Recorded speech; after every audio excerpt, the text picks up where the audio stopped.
دن میں ایک نماز میں، ہفتے میں ایک دن اس عمل کو اپنی زندگی کا خاصہ بنا لیں کہ نماز کے بعد کچھ دیر مصلی پہ بیٹھ کے فرشتوں سے دعائیں لینی.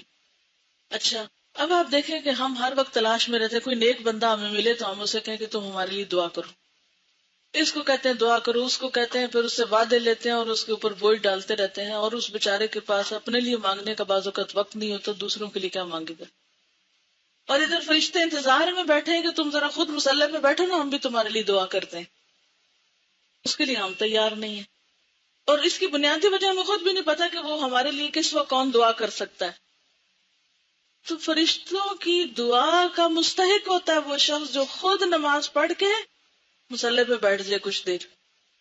تو اس میں جلدی نہ کیا کرے، بہت دیر بھی نہ لگائے کہ گھر والے تنگ آ جائے، لیکن اپنا ایک خاص وقت بنائے، ہر کام کا ایک پرائیویٹ ٹائم، جب لوگوں کو آپ کی ضرورت نہ ہو. ٹھیک ہے نا؟ مثلاً اگر فجر کے وقت گھر والے سو رہے ہیں، آپ ارلی اٹھ کے تو آرام سے بیٹھے ہوئے ہیں، یا مغرب کے بعد یا عشاء کے بعد بچے سو گئے، آپ نے نماز پڑھی اور آپ نے جو کچھ کرنا ہے ادھر مصلی پہ بیٹھ کے ہی کر لیں، یعنی اپنی دعائیں وہیں بیٹھ کے کر لیا کریں، قرآن پاک رکھ لیں، کوئی بک رکھ لیں، وٹ ایور. لیکن جب تک آپ اس مصلی پہ بیٹھے ہیں فرشتے آپ کے لیے دعائیں کر رہے ہیں. انجوائے کیا کریں. ہم تو اب کچھ اور کر رہے ہیں اور فرشتے ہمارے لیے دعا کر رہے ہیں. اپنا لیسن بیٹھ کے یاد کر لیا کریں، کچھ بھی، اینی تھنگ. تو کم از کم روز ایک دفعہ، اتنا نہ ہو تو ہفتے میں ایک دن، چھٹی کے دن یا کوئی ایک دن جس میں آپ ذرا زیادہ دیر مصلی پہ بیٹھ جائیں. ٹھیک ہے. پھر اسی طرح یہ بھی بڑی خوبصورت ہے 39 پیج پہ 100 مرتبہ سبحان اللہ کہنا. عن ابی ہریرہ رضی اللہ عنہ ان رسول اللہ صلی اللہ علیہ وسلم قال من قال سبحان اللہ وبحمدہ فی یوم 100 مرۃ حطت خطایاہ وان کانت مثل زبد البحر. یہ بھی بخاری کی روایت.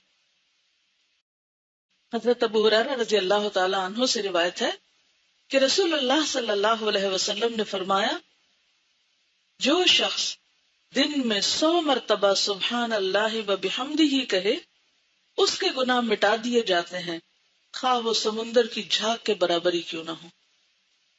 اور سمندر کی جھاگ کے چھوٹے چھوٹے گناہ، جیسے آپ صلی اللہ علیہ وسلم نے حضرت عائشہ سے فرمایا تھا نا، عائشہ چھوٹے چھوٹے گناہوں سے بچتی رہنا، ورنہ وہ کیا کرتے ہیں، وہ ایک ڈھیر بن کے جلا ڈالتے ہیں، یعنی زیادہ ہلاکت خیز ہو جاتے ہیں.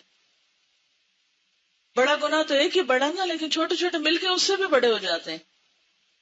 ٹھیک ہے نا، قطرہ قطرہ دریا ہو جاتا ہے. تو یہ جو سمندر کی جھاگ والی بات آتی ہے تو میرے سامنے وہی ایک پکچر آ جاتی ہے کہ چھوٹے چھوٹے چھوٹے چھوٹے گناہ ڈھیر لگ گیا ان کا، جن کو ہم نے حقیر سمجھا وہ ایک بہت بڑی کوانٹٹی بن گئے. ایسے چھوٹے چھوٹے گناہوں کی معافی کے لیے اللہ کی حمد و ثنا. پھر آپ دیکھیں تسبیح جو ہے یہ کتنی بہترین چیز ہے. لیکن مشکل پتہ کیا ہے، بات یہ ہے کہ دیکھنے کو یہ عمل بہت چھوٹا لگتا ہے اور آپ کہتے لو یہ کیا مشکل ہے، یہ تو میں آرام سے ہی کر سکتا ہوں. لیکن اصل بات یہ ہے کہ یہ اتنے آرام سے نہیں ہوتا. اصل مشکل پابندی ہے، روزانہ کرنا. صبح شام کی دعاؤں میں بھی یہ عمل لکھا ہوا ہے. کتابیں آپ کے پاس ہیں، کتنے لوگ اب تک کرتے ہیں؟ کتابیں تو سب کے پاس، لیکن فیو ہینڈز ہیں، سارے نہیں ہیں. 100% نہیں کر رہے آپ لوگ. کتنا آسان عمل ہے لیکن 100% نہیں ہو رہا. میں چاہتی ہوں کہ یہ عمل آپ سب میں ہونا چاہیے، کوئی مشکل نہیں. اگر آپ ایک دن بیٹھ کے سبحان اللہ و بحمدہ سبحان اللہ و بحمدہ کو 100 دفعہ گنے تو 2-3 منٹ سے زیادہ نہیں لگتے. تو 24 گھنٹوں میں 2-3 منٹ نہیں اپنے گناہ معاف کرانے کے لیے.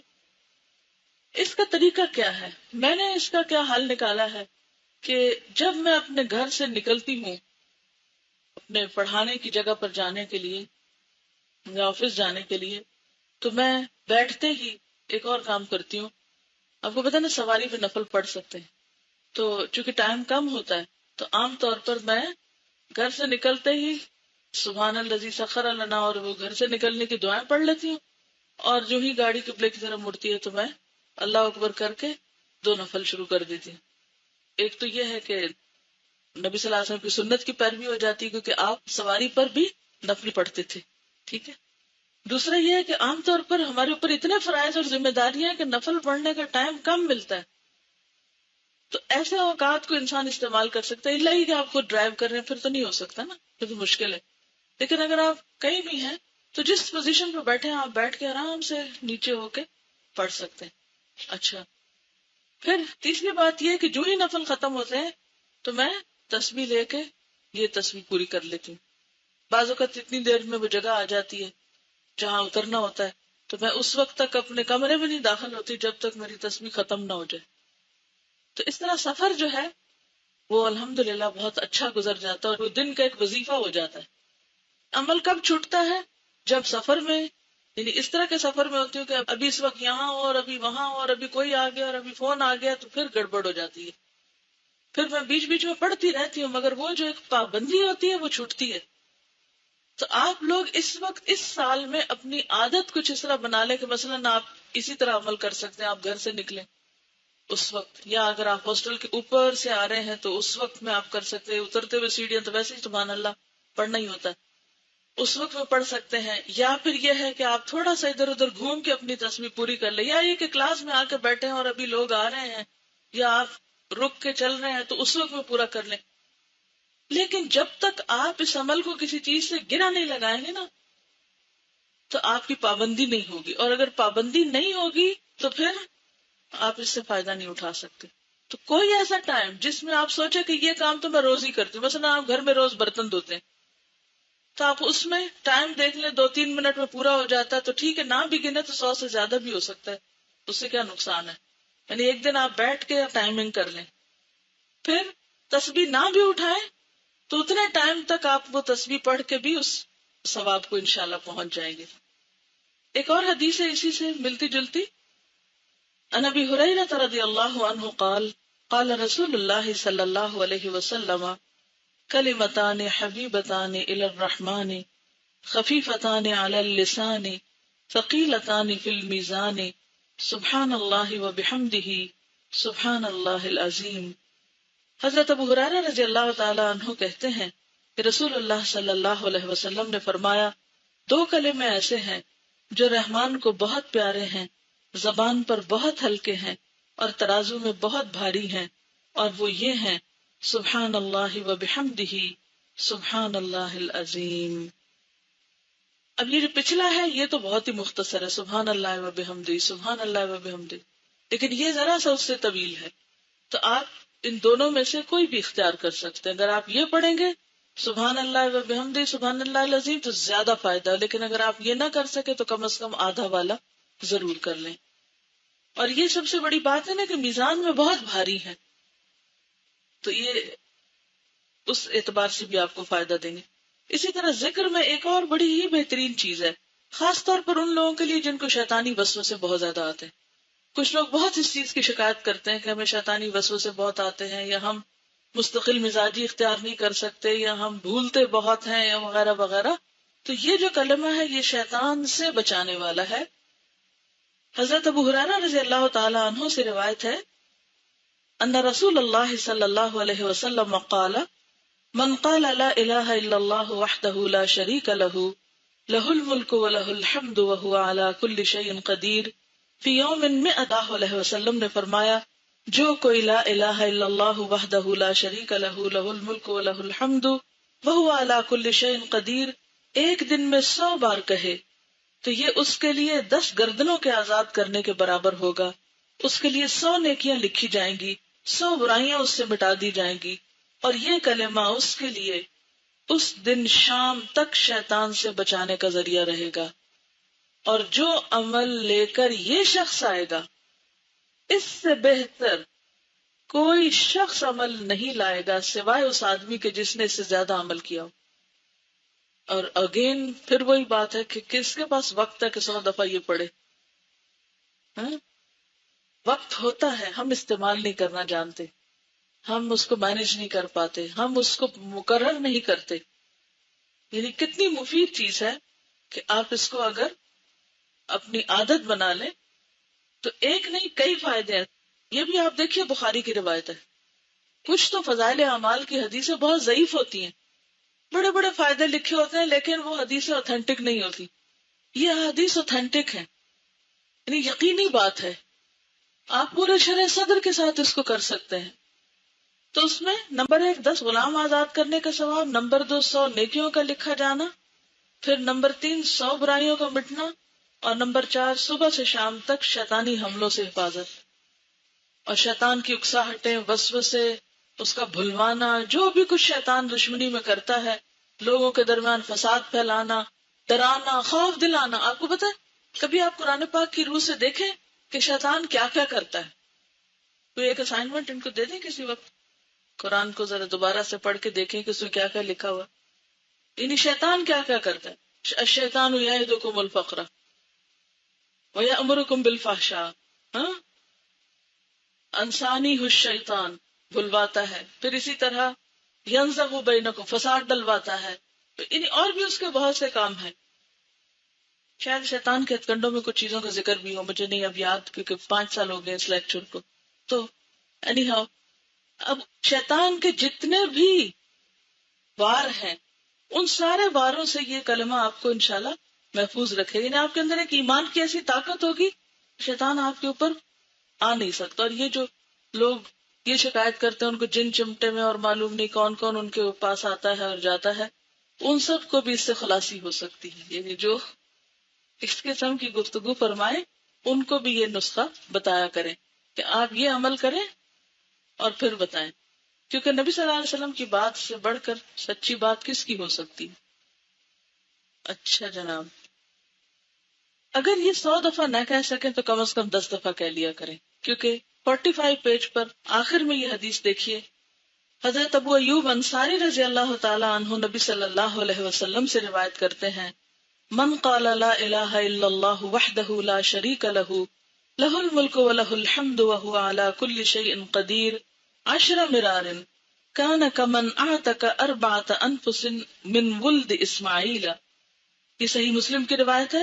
جو شخص 10 مرتبہ یہ کلمہ کہے لا الہ الا اللہ وحدہ لا شریک لہ لہ الملک ولہ الحمد وہو علی کل شیء قدیر، وہ اس شخص کی طرح ہوگا جس نے اسماعیل علیہ السلام کی اولاد سے 4 شخص آزاد کیے. یعنی اس کا صرف اتنا فائدہ ہے اگر 10 دفعہ پڑھے.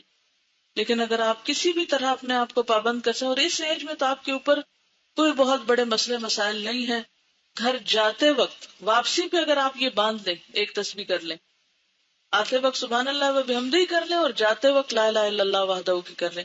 اور اگر ایک دن آپ ٹائمنگ کر لیں، مثلاً آپ خود ڈرائیونگ کر رہے ہیں تو آپ کو پتا ہوگا اتنے منٹ میں گھر آتا ہے اور اتنے منٹ میں پڑھ کے یہ کلمہ 100 دفعہ ہو جاتا ہے، تو پھر بھی اس سے آپ کو فائدہ ہوگا. اسی طرح نماز کے بعد جو تسبیحات پڑھی جاتی ہیں اس میں 33 مرتبہ سبحان اللہ، 33 مرتبہ الحمدللہ، 33 مرتبہ اللہ اکبر کہنا، اور 100 کی تعداد پوری کرنے کے لیے لا الہ الا اللہ وحدہ لا شریک لہ لہ الملک ولہ الحمد وہو علی کل شیء قدیر پڑھنا. اس کی ساری خطائیں معاف کر دی جائیں گی، اگرچہ وہ سمندر کی جھاگ کے برابر ہی کیوں نہ. اب آپ دیکھیں کتنی آپشنز آپ کو دی جا رہی. آپ ایک کام کر لیں، وہ نہیں کر سکے دوسرا کر لیں، وہ نہیں کر سکے تیسرا کر لیں، لیکن کچھ نہ کچھ تو کریں. خوش قسمت ہے وہ جن کو یہ سب کرنے کی توفیق ہو جائے، کیونکہ یہ توفیق کی بات ہے، مشکل نہیں ہے، بہت ٹائم نہیں لگتا. ٹائم مینج کرنا خود سیکھیں، کیونکہ ذکر جو ہے وہ الذین یذکرون اللہ قیاما وقعودا وعلی جنوبہم، تینوں حالتوں میں کیا جا سکتا ہے، کھڑے بھی، بیٹھے بھی، لیٹے بھی. آپ کام کر رہے ہیں، آپ کچھ بنا رہے ہیں، صفائی کر رہے ہیں، کچھ بھی کرتے ہوئے آپ ذکر کر سکتے ہیں. صرف یہ ہے کہ آپ کو باندھنے کی اور پابندی کی ضرورت ہے. اور اس میں بھی میں نے خود دیکھا تھا 1.5 منٹ لگتا ہے یہ تسبیحات پڑھنے میں، اور ثواب کتنا زیادہ ہے. اور ایک اور بات یہ کہ آپ نے دیکھا ہوگا کہ نماز پڑھ کے جیسے آپ تھوڑا سا تھک جاتے ہیں نا، تو بیٹھ کے جب تسبیح کرتے ہیں تو آپ اس سے ایک طرح سے آرام بھی تھوڑا سا کر لیتے ہیں. یہ نماز کے بعد فرض نماز آپ نے اچھی سے پڑھی، اور پڑھنے کے بعد آپ تھوڑا سا فیل کرتے ہیں جیسے آپ فیل ٹائرڈ لٹل بٹ، یعنی فزیکلی، تو آپ یہ تسبیح پڑھ لیں، تو پھر دعا کر لیں، تو اس سے آپ کو اور زیادہ اطمینان اور سکون نصیب ہوگا. اور اسی سے ملتی جلتی حدیثیں جو ہیں یہ مزید بھی موجود ہیں، یہ آپ کے خود پڑھنے کے لیے میں نے چھوڑ دی ہیں. اور اس میں خاص طور پر رات کے وقت سوتے وقت اگر یہ تسبیحات پڑھی جائیں، خصوصاً تھکاوٹ کے بعد، آپ بہت تھک گئے ہیں، آپ کو نیند نہیں آ رہی، آپ تسبیح پڑھنا شروع کریں، پوری ہونے سے پہلے ہی سو جائیں گے. میں نے اکثر یہ تجربہ کیا، ایسا سکون آتا ہے کہ پتہ نہیں چلتا کتنی پڑھی گئی اور کتنی نہیں. حضرت فاطمہ سے متعلق یہ حدیث ہے، ان کو تسبیحات فاطمہ بھی اسی وجہ سے کہا جاتا ہے. حضرت فاطمہ رضی اللہ تعالی عنہا نے یہ شکوہ کیا کہ چکی پیسنے سے ان کے ہاتھ پہ نشان پڑ گیا ہے، اور وہ نبی صلی اللہ علیہ وسلم کے پاس ایک لونڈی مانگنے کے لیے آئی. اتفاق سے نبی صلی اللہ علیہ وسلم نہ ملے تو انہوں نے حضرت عائشہ سے اپنے آنے کا مقصد بیان کیا اور چلی گئی. جب نبی صلی اللہ علیہ وسلم تشریف لائے تو حضرت عائشہ نے آپ سے حضرت فاطمہ کے آنے کا ذکر کیا. حضرت علی رضی اللہ تعالیٰ عنہ بیان کرتے ہیں کہ نبی صلی اللہ علیہ وسلم ہمارے پاس اس وقت تشریف لائے جب ہم اپنے بستروں پر سونے کے لیے جا چکے تھے. میں نے آپ کو دیکھ کر اٹھنا چاہا، لیکن آپ نے فرمایا اٹھو نہیں، اپنی جگہ رہو. آپ تشریف لا کر ہم دونوں کے بیچ میں بیٹھ گئے. میں نے آپ کے پاؤں کی ٹھنڈک اپنے سینے میں محسوس کی. آپ نے فرمایا میں تم دونوں کو ایسی ترکیب نہ بتاؤں جو تمہارے لیے ایک خدمت گار سے بڑھ کر ہو. جب تم دونوں اپنی خوابگاہ میں اپنے بچھونوں پہ جانے لگو تو 33 بار اللہ اکبر کہو، 33 بار سبحان اللہ اور 33 بار الحمدللہ. یہ عمل تمہارے لیے ایک خدمت گار سے بڑھ کر ہوگا. یعنی کوئی خدمت گار تمہیں دبائے بیٹھ کے تو اس سے بہتر ہے کہ تم یہ تسبیحات پڑھ کر سو جاؤ. اچھا، اس میں 2-3 اور باتیں بھی پتہ چل رہی. نمبر 1، حضرت فاطمہ رضی اللہ تعالی عنہا کا اپنے ہاتھوں سے کام کرنا. نمبر 2، آپ صلی اللہ علیہ وسلم کے پاس جا کر والدین سے کسی چیز کی ڈیمانڈ کرنا. یعنی والدین سے سوال میں نہیں آتا. یعنی کسی اور سے جیسے آپ سوال کرتے تو معیوب ہے نا، لیکن والدین کے پاس جا کر اپنی حاجت آپ رکھ سکتے، پیغام بھی بھیج سکتے ہیں کہ مجھے اس چیز کی ضرورت ہے. اب بھی ہمارے یہاں بیٹیاں عام طور پر کچھ مشکل آتی ہے تو پیرنٹس کے پاس ہی جاتی ہے، تو اس کا بھی جواز ہے یہاں. کیونکہ آپ نے یہ نہیں کہا کیوں آئی تھی اور کیوں پوچھا اور یہ منع ہے، نہیں، یہ شدت نہیں ہے، بلکہ آپ صلی اللہ علیہ وسلم نے اس کا حل سوچا. اچھا، پھر یہ کہ جب آپ تشریف لائے تو وہ دونوں اٹھنے لگے. اس سے کیا پتا چلتا ہے کہ کسی بھی بڑے کو دیکھ کر ادھر ہی مزے سے بیٹھے نہیں رہ جانا چاہیے، بلکہ اٹھ کر ویلکم کرنا چاہیے، خصوصاً جب آپ کے گھر میں کوئی آیا ہو. الا ہی کہ آپ بیمار ہو یا کوئی تکلیف ہو یا کوئی ایسی بات ہو جو معذوری میں آتی ہو. ادروائز کوئی بزرگ گھر میں آئے خاص طور پر تو اٹھ کے ملنا چاہیے اس کو. اچھا، اب آپ دیکھیں کہ چونکہ وہ لیٹ چکے تھے، رات کا وقت تھا، تھکاوٹ کا، سونے کا، تو آپ صلی اللہ علیہ وسلم نے ان کو اٹھنے سے روک دیا کہ نہیں، تم نہیں اٹھو، لیٹے رہو، جہاں ہو وہیں رہو. اور آپ صلی اللہ علیہ وسلم ان کے دونوں کے بیچ میں بیٹھ گئے. اچھا، دونوں کے بیچ میں بیٹھ کر آپ نے اپنی ٹانگیں لمبی کی ہوں گی، جب ہی آپ کا پاؤں حضرت علی کے سینے تک جا کے لگا نا. اور مدینہ میں بہت شدید ٹھنڈ ہوتی ہے، مکہ میں اتنی نہیں ہوتی لیکن مدینہ میں ہوتی ہے، تو آپ کے پاؤں ٹھنڈے تھے. تو حضرت علی فرماتے ہیں کہ آپ کے پاؤں کی ٹھنڈک میں نے اپنے سینے میں محسوس کی. اور پھر آپ نے فرمایا میں تم دونوں کو ایسی ترکیب نہ بتاؤں جو تمہارے لیے خدمت گار سے بڑھ کر ہو، اور تم یہ تسبیح پڑھ لیا کرو. تو اس سے یہ پتا چلتا ہے کہ ذکر الہی ہماری جسمانی تھکاوٹ کا بھی علاج ہے، ثواب کا ثواب اور سکون کا سکون. ہو دن میں ایک نماز میں، ہفتے میں ایک دن اس عمل کو اپنی زندگی کا خاصہ بنا لیں کہ نماز کے بعد کچھ دیر مصلی پہ بیٹھ کے فرشتوں سے دعائیں لینی. اچھا، اب آپ دیکھیں کہ ہم ہر وقت تلاش میں رہتے، کوئی نیک بندہ ہمیں ملے تو ہم اسے کہیں کہ تم ہمارے لیے دعا کرو. اس کو کہتے ہیں دعا کرو، اس کو کہتے ہیں، پھر اس سے وعدے لیتے ہیں اور اس کے اوپر بوجھ ڈالتے رہتے ہیں، اور اس بیچارے کے پاس اپنے لیے مانگنے کا بعض اوقات وقت نہیں ہوتا، دوسروں کے لیے کیا مانگے گا. اور ادھر فرشتے انتظار میں بیٹھے ہیں کہ تم ذرا خود مصلی پہ بیٹھو نا، ہم بھی تمہارے لیے دعا کرتے ہیں. اس کے لیے ہم تیار نہیں ہیں، اور اس کی بنیادی وجہ ہمیں خود بھی نہیں پتا کہ وہ ہمارے لیے کس وقت کون دعا کر سکتا ہے. تو فرشتوں کی دعا کا مستحق ہوتا ہے وہ شخص جو خود نماز پڑھ کے مصلی پہ بیٹھ جائے کچھ دیر. تو اس میں جلدی نہ کیا کرے، بہت دیر بھی نہ لگائے کہ گھر والے تنگ آ جائے، لیکن اپنا ایک خاص وقت بنائے، ہر کام کا ایک پرائیویٹ ٹائم جب لوگوں کو آپ کی ضرورت نہ ہو. ٹھیک ہے نا؟ مثلاً اگر فجر کے وقت گھر والے سو رہے ہیں، آپ ارلی اٹھ کے تو آرام سے بیٹھے ہوئے ہیں، یا مغرب کے بعد یا عشاء کے بعد بچے سو گئے، آپ نے نماز پڑھی اور آپ نے جو کچھ کرنا ہے ادھر مصلی پہ بیٹھ کے ہی کر لیں. یعنی اپنی دعائیں وہیں بیٹھ کے کر لیا کریں، قرآن پاک رکھ لیں، کوئی بک رکھ لیں، وٹ ایور. لیکن جب تک آپ اس مصلی پہ بیٹھے ہیں